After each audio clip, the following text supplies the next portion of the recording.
A very good morning to all my dear friends. I am Prashant Mahavani. I hope you all are doing good. Today is 23rd April 2020 and I would like to start today's discussion with this quote by Bruce Lee. The possession of anything begins in the mind. Possession. Don't you think we are becoming more and more possessive about material things? We want new cars, we want new motorcycles, we want big bungalows, we want more facilities, more luxury, more mobile phones.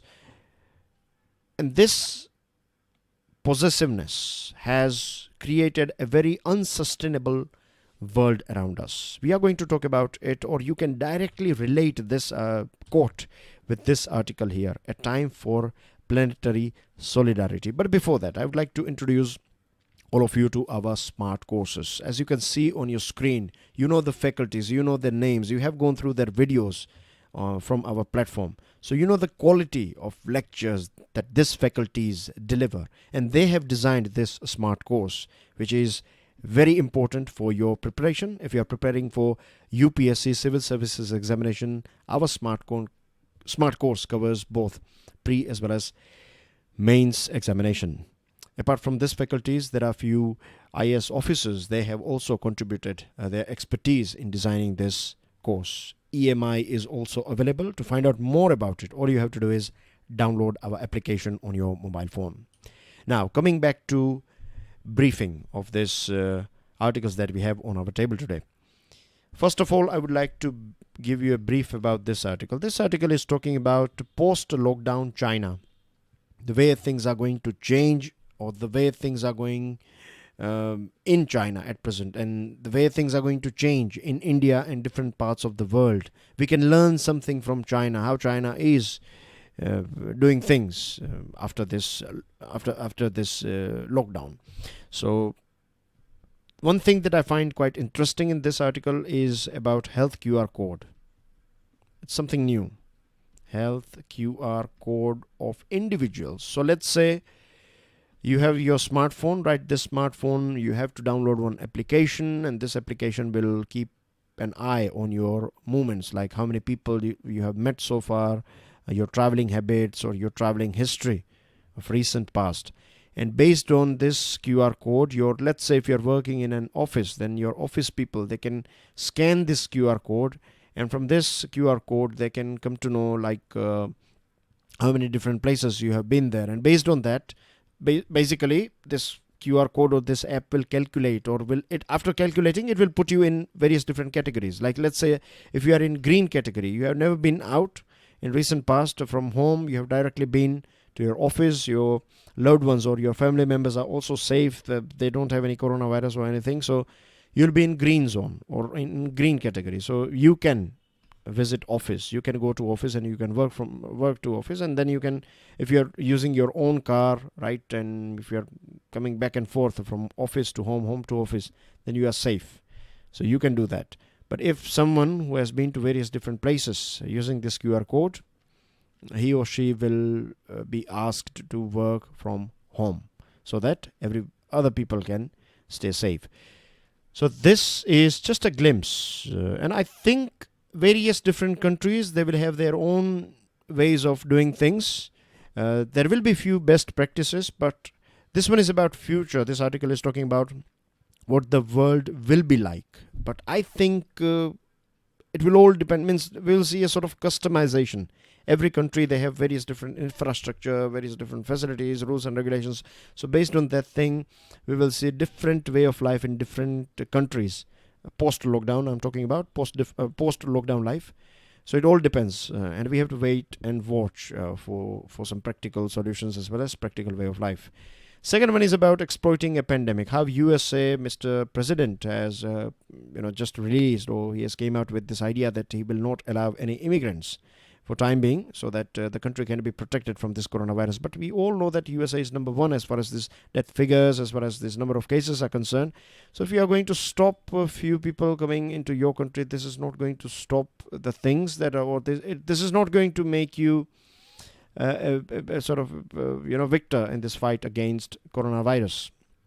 You have to, means this is of course necessary if you think if a country feels like It should not allow people from other parts of the world to enter their country to protect their country from coronavirus. Then that's a logical thing. We can understand that. But this is just means already your airports are closed, right? Flights are not flying anymore.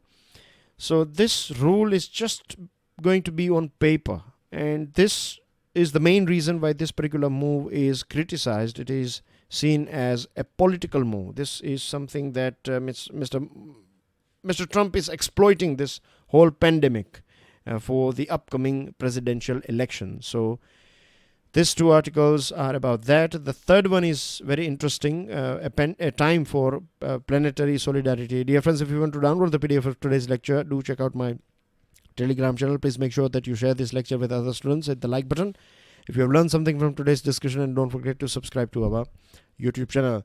So this article you can directly relate with this quote by Bruce Lee about possession, that it starts in our mind. So it's all about our ideology. It's all about our bad habits. Now, lockdown has forced many of us, in fact, the whole humanity, to seize everyday practices and jumpstart new ones. Means, if we analyze now, right, I'm sure all of us can find a few habits, bad habits particularly, like going out at the end of the day when you're free, when you're done with your work or your studies and other things. You go out and you buy things, or you go out, you take your car for a long drive, right, and without thinking. Means it is going to means this long drive will help you get rid of boredom. But you can do the same thing by taking a walk, or let's say by taking your bicycle or going on a ride on your bicycle. But we don't do that, because taking a car out, as well as you can listen to music and air conditioning and other things, or you can take out your motorcycle and enjoy this fresh wind, or not fresh, but I would say if you're living in countryside, then fresh, or else polluted air and a bit of freedom, so-called, that you can get on your motorcycle. So these are just few examples of bad habits that we have developed. And the reason why I'm mentioning this thing is because we hardly think about sustainability, isn't it? We are engaged nowadays. We are living in a world, or we used to live in a world, I think the world after COVID-19, and I hope it will be different. We used to enjoy, or we used to cherish luxury. We used to believe this thing that luxury is very important. We all should aim for luxurious life. We should have everything at our disposal, luxurious car and big flats and big houses, and one house in your city and one house in your village area and your countryside. You want to keep your legs in both places, in urban side as well as rural India, as well as the world. Now it is possible.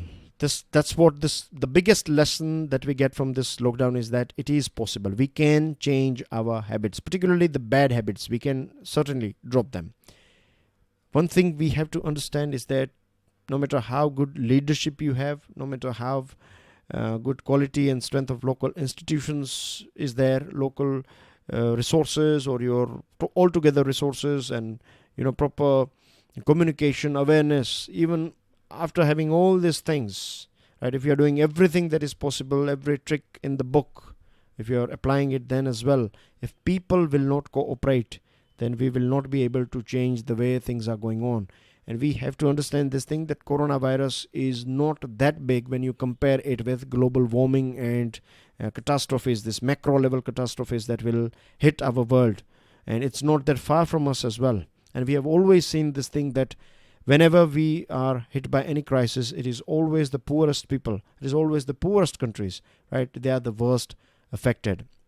The new behavior that we can see now is that we are using more and more internet, more things we are doing via internet, and internet has certainly helped us in maintaining this social distance. I know many shops, right, early on they were not taking this digital payments. I'm talking about Kirana stores, local stores.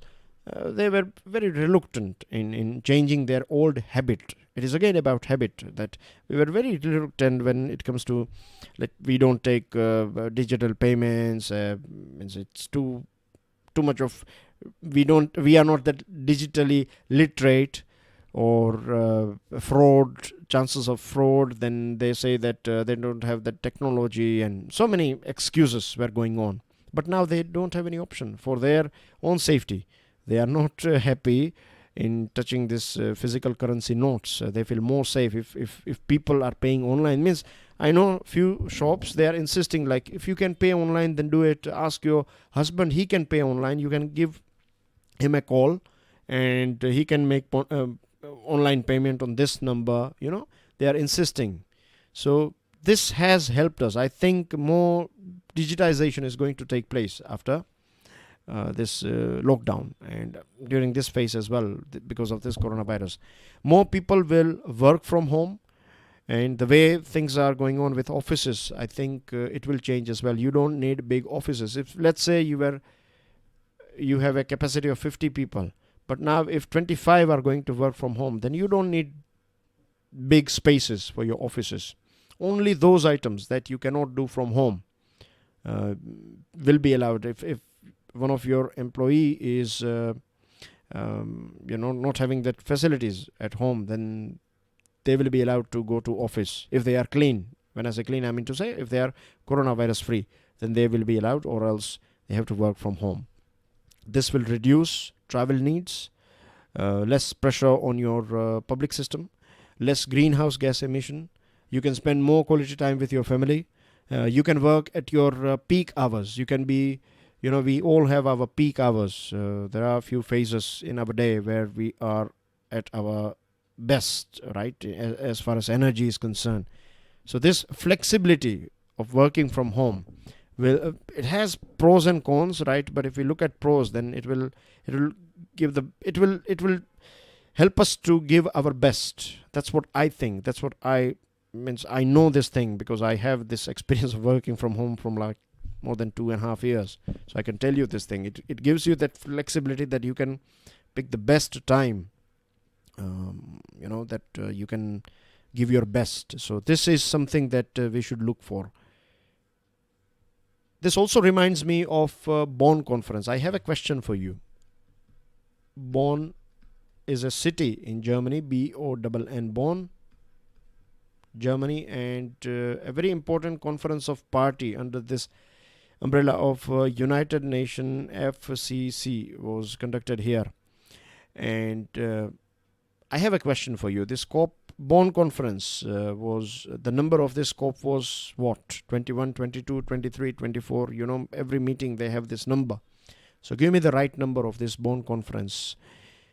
Now the thing is, the most interesting thing about this Bonn conference, which I think is that all these leaders, right, like Prime Minister Modi and other important leaders, they were given a bottle of water. When they arrived in Germany, they were given this water bottle and they have to use this water bottle. They cannot get a new one. They will be given one and they have to reuse it. They have to refill it. If they want to drink water, then they have to refill that particular bottle. They can use it for a few days and then they can, if they want to use it, they can, or they can chuck it in the bin. So this is just a small thing, but I think this is a very important gesture, that there are so many things that we can reuse. Water bottle, right? We can carry our own water bottle and you can purchase water from a place. But now we have this, thing that we are using this plastic bottle, and then we have this plastic issue everywhere. So there are so many unsustainable way of life. We need to get rid of it. Traveling, right? Unnecessary traveling. Nowadays, G20 meeting, G20 agricultural ministers meeting, finance ministers meeting, all these meetings are taking online via video conference. This is saving huge amount of energy. When I say energy, I'm talking about fuel. If you see this normal economy class flight from Delhi to New York, it will release about 0.9 tons of carbon dioxide. This is half of India's per capita annual emission. Just in one flight from Delhi to New York to Delhi, it will release 0.9 tons of carbon dioxide. So imagine this great leaders of the world, they are traveling for international meetings, right? For climate change meetings, they are creating huge amount of pollution just to attend these meetings. All these things will change, and these things we need to change. Accounting, desk-based research and software developments, even government will work remotely. And this lockdown has also made us realize, means it has created this opportunity for us that we can distinguish between what is essential, what is luxurious item, what is necessary items, what is not necessary items, right? And this will help us a lot, because as I told you about more cars, and we started this lecture with that statement that we need more cars and more, this more, or this habit of possession has created a very unsustainable world, and the impact of this unsustainable, or this climate change is not far from us, right? We are not that far from big disasters. Whether we like it or not, this is a reality. If we don't change our habits now, we will reach a point where there is no return ticket. And this spiritless measures like planting 1 or 2 trees and using 1 or 2 solar panels at your home, that does not mean that you are protected or you have done your part. We have to think from holistic point of view. I have given you some examples like that Bonn conference and water bottle example. That is a small gesture, yet very important thing. And social measures, creating more hospitals at grassroots level, education institutions remotely, right? If children can stay at home and if they can study from home itself. Of course, you can have your meetings in the sense you can have a playground where you can, when students of one class, they can interact. We have to find some new ways. We need human connection as well. At the same time, the more things that we can do digitally, we should opt for it. So that's basically everything. Like, let's move on to next article. This is about script of unity. Again, a very interesting article. A few days ago, we were talking about this news item, remember, where Prime Minister Modi had an interaction with technocrats on this LinkedIn platform.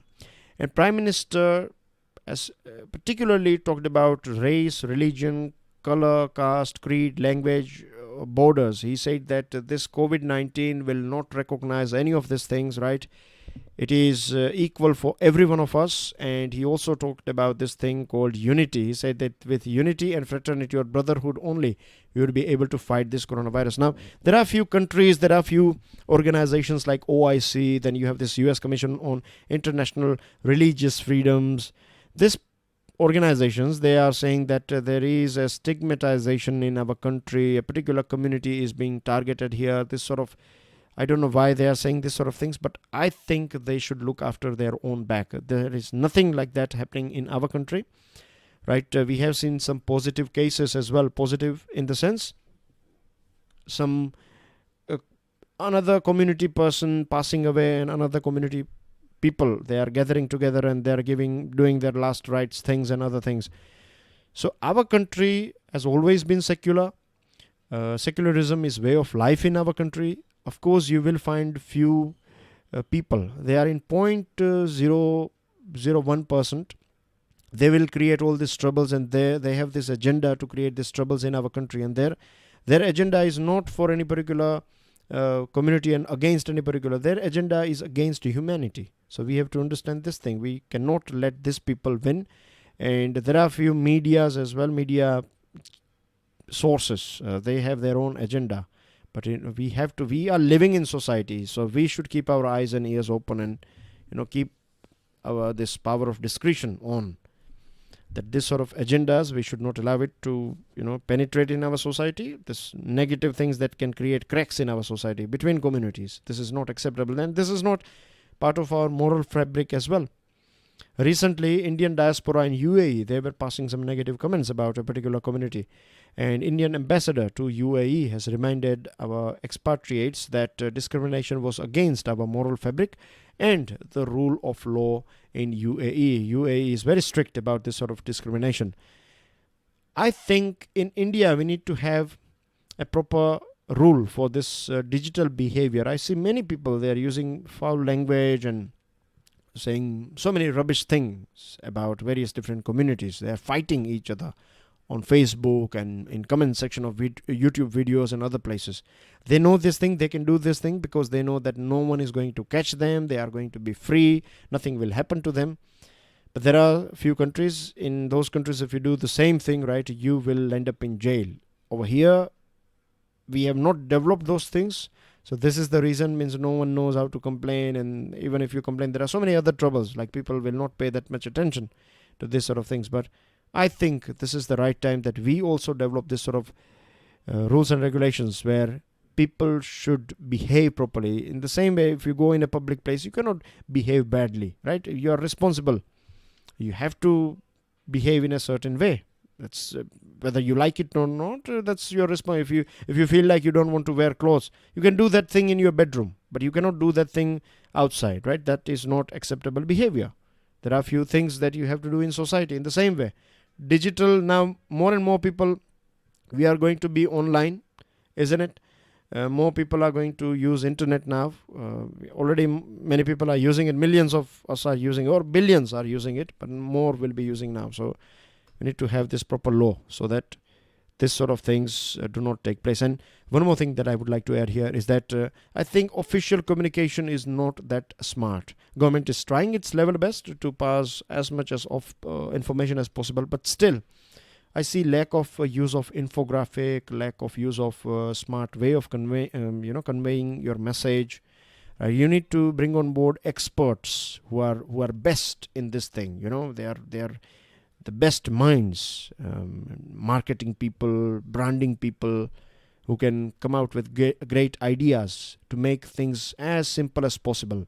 If you visit government websites, right? If you go through PIB website, of course, information is very legit on this website, but the way of presentation, I think, is still outdated. That's my opinion. So think about it. I think more smart communication from government side will provide right data in a very presentable, graphical manner. At the same time, we would be able to pass that message and create that awareness that we want to do. The village is still relevant. Public health and education are two areas in which India took a decisive turn in 1990s. This particular lecture is talking about village way of life and how we have destroyed this village way of life, and how for a very long period of time everything was about urban area, and there was this charm about living in bigger cities. And it all started with our policies, right? Doctors and teachers. Early on, we used to have permanent doctors and permanent teachers. But now we have, particularly in government departments, it's temporary teachers. So temporary teachers, temporary doctors, you are not providing them any tenure security. They don't know about their future. If they will be removed, next day they will get an SMS or a call from their superiors that we don't need you anymore. So can you expect them to deliver their best in this environment? Of course no. Then this whole charm of working in city was developed, right? After this stopping or not giving permanent appointment letters and promoting more private enterprises, or our whole major policy reform was inclined towards private hospitals, private schools, and privatization in mostly everything. And then there was this fashion or buzz of public-private partnership. And all these big projects, big schools, big hospitals, everything was going on in mostly urban areas. Or they were not that urban at that point of time, but the main policy of this whole ideology was towards, or it was inclined towards, living in bigger cities and bigger areas. Urban areas particularly. And then cost-effective measures, because private hospitals were there, private schools were there, so they were focused on making profit and cost effectiveness. So if they open a school in a small village, it's going to make huge amount of losses. But if they open a school or hospital in big city where they have a huge population, they are going to find someone. So their bread and butter will be secure, and after that they will start making profit as well. So this was whole ideology that was directly, indirectly promoted by government as well. And then we saw this chronic shortage of functionaries in government hospitals, in government schools. So quality got deteriorated. In villages as well, youngsters were not there in villages, right? They left their land, they left their village, they left their culture for their bread and butter, because wealth, or you can say, if you want to survive, this whole policies were towards urban area. So survival and everything was possible in urban India only, and it was not promising them a very good quality of life, right? It was not that profitable. It was looking like you get let's say 10,000 rupees, or you earn 10,000 rupees in village and you earn 22,000 rupees in urban area. So it looks like, okay, urban area is providing you more money, but it's just in figures. If you calculate your expenses, you have to rent a house over there, you have to travel expenses, you have to eat outside. If you calculate everything, and then if you compare it with your village area, then you find that earning 10,000 rupees in village is far better, and it gives you a quality of life compared to living and earning, let's say, 22,000 or any other amount. I'm just giving you a random amount. I'm not saying that if you're earning 22,000 in city area, then you are living a bad life. I'm just giving a random figures and examples so that you can understand. And I'm sure you know this thing very well as well, because this is not something that we can understand from article. This is something that we know as well, right? We have heard about it. We have experienced this sort of things as well. So modernization was a dominant paradigm of social theory. Social theory was also promoting modernization. Mega cities, right? A dream of living in Mumbai, Delhi, Kolkata, and other cities, big cities, Ahmedabad, etc. And this whole rat race of living here, it also created slums. And today we know the thing of this whole issue of Dharavi, right? Slums. We cannot blame people who are living there, but we can certainly blame this social theory and those people who promoted this social theory. We never paid attention to our village area, right? Agriculture was not considered as a profession. It was not considered as being something cool, that if you cannot say that I am a farmer and people will feel cool about it, right? If you say you are an astronaut and you're working there, then people will feel like you're doing something great. But we know it very well that farming is also that important. And I think next 5 years, we will see this change in our way of life. People will opt for small towns and small villages.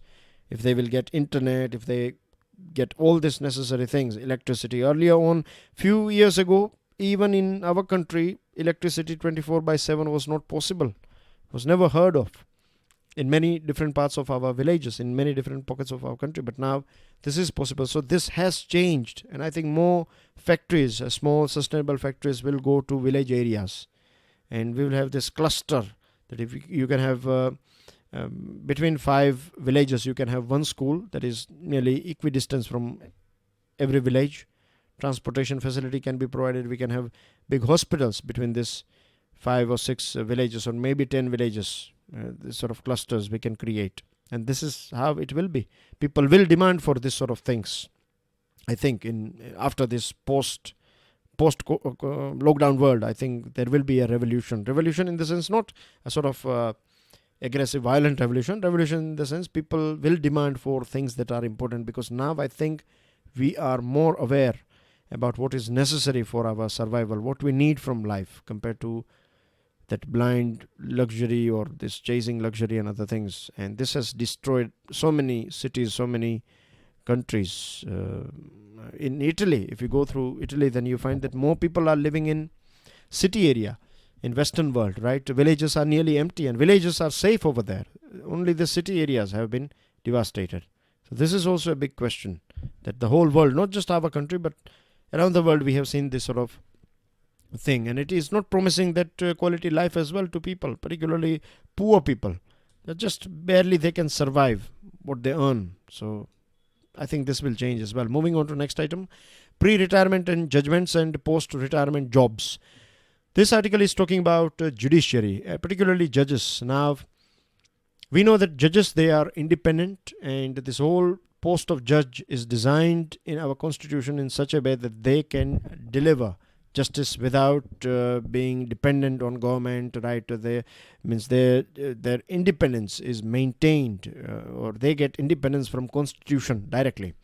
Chapter 4 of Part 5 of Constitution deals with Supreme Court, and Chapter 5 of Part 6 deals with High Court. And the tenure of a judge, retirement age, salary, everything is, covered in Constitution. Government can make changes, but it should not be against the judges. If you want to remove a judge, then as well you have to go through a very tough process, impeachment process, which is not that easy. So security of tenure is there, and because of this security, they can deliver judgments. They can act. They can question the acts of executive. They can review legislation. They can strike it down, right? Because the powers are coming from Constitution. But there is also a sad trend that more judges are, I'm not saying each and every judge, there are few judges, the right word would be few, not more. So few judges, right, they are seeking post-retirement work as well, or job as well. Like CJI Justice Gogoi, he was appointed as member of Rajya Sabha by President, and we know that he has delivered cases, judgments on cases like Ayodhya and Rafale case that went in favor of government. And Arun Jaitley back in 2013 has also said that I think we are going a bit too far now in every legislation in creating post-retirement avenues for judges. If we create this culture where judges will, opt for a post-retirement job that will give them pay and perks and other facilities, housing facilities and other things, then more and more people will think about it. And we have seen this thing in the past. We have discussed about this thing that there were a few parliamentarians, they became judge, and after their retirement they came back to the parliament. So there is, the constitution has created this check and balance thing, that we have three different pillars. We don't want to merge these pillars, and this examples of judges becoming governors, judges becoming, in fact, CJI becoming governor, CJI becoming a member of Rajya Sabha. There is nothing wrong with it. It's not illegal, but it's not right. It will deteriorate that trust that people have on judiciary.